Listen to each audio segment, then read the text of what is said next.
Hi there, and welcome back to the Creators MBA show. My name is Dr. Destiny Kopp, and I am super excited that you are joining me. And today I want to talk about something that took me a long time to figure out, and honestly turned out to be the best decision I have ever made in my business. And it's not a tool or a tactic, and it's probably not what you would expect. So let me walk you through it.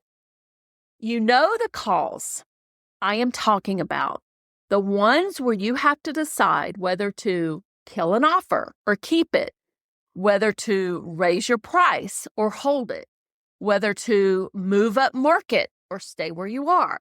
Those are the decisions that don't have a clean answer. The ones you turn over for weeks, where you finally make a choice and then spend the next month wondering if you got it wrong. And the hard part is that people in your life really can't help you with these questions. Your partner is proud of you, and your friends think what you do is great, but they don't run a business like yours. Most of them are working a 9-to-5 job, or maybe they're even home with their kids. So that when you are staring down a real decision, you're mostly just going at it alone. And I did that for years, and I figured that was just part of the deal. You're the founder, you're the entrepreneur, you make the calls, and that's the job. Then I joined a small peer mastermind, 11 women who are all running real businesses, and it turned out to be the best thing I have ever done in my business. The best course I've taken or the best tool I bought, but the best thing, full stop. And I want to walk you through why, because when I tell people a mastermind changed everything for me, they assume the strategy and the tactics and the swipe files, and that's really it at all.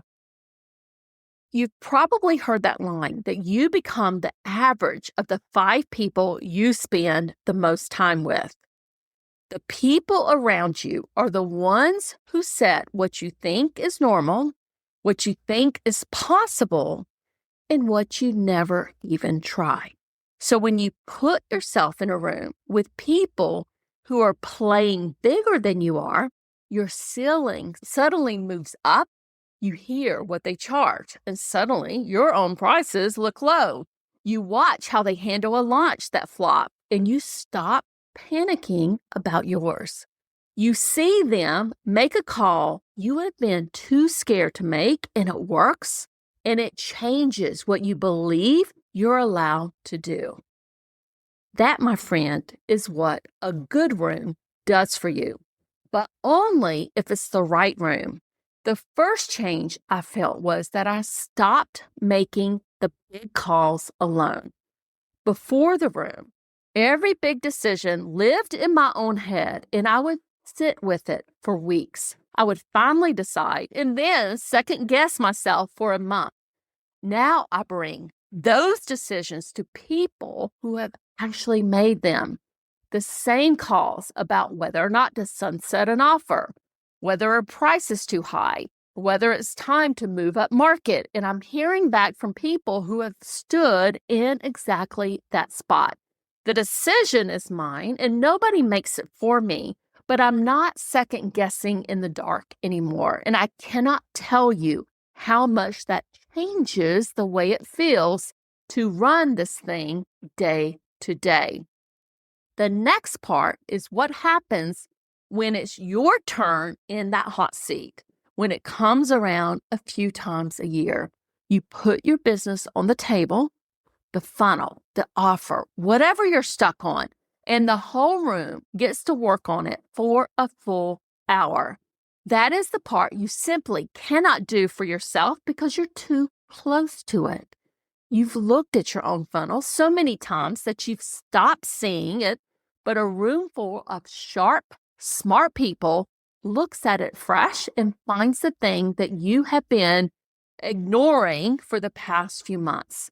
I have walked out of those sessions with a single sentence that changed my entire quarter. And that's not something that you get from a course. You get it from people who are in it with you.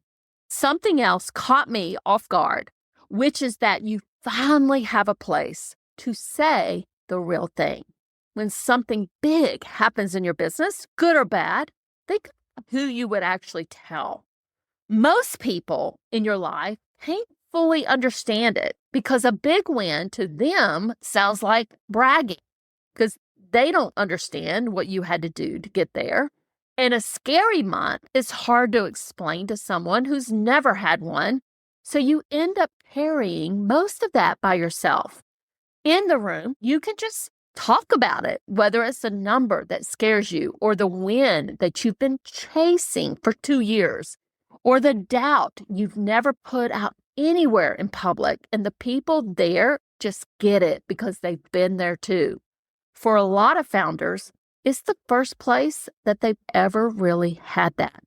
And the part that means the most to me now is the people themselves.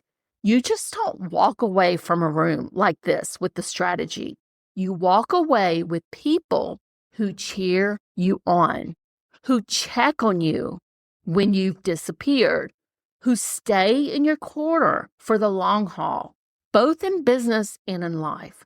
The strategy was great, but with almost 2 years in, the strategy isn't the part I would cry about losing.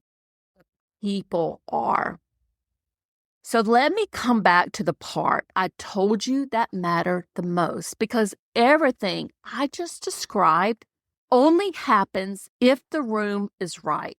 Get the room wrong, and you don't get any of this. You end up with a group chat that goes quiet after 2 weeks, or advice from people who actually haven't done the thing. So the real product was never the cause or the agenda or the curriculum.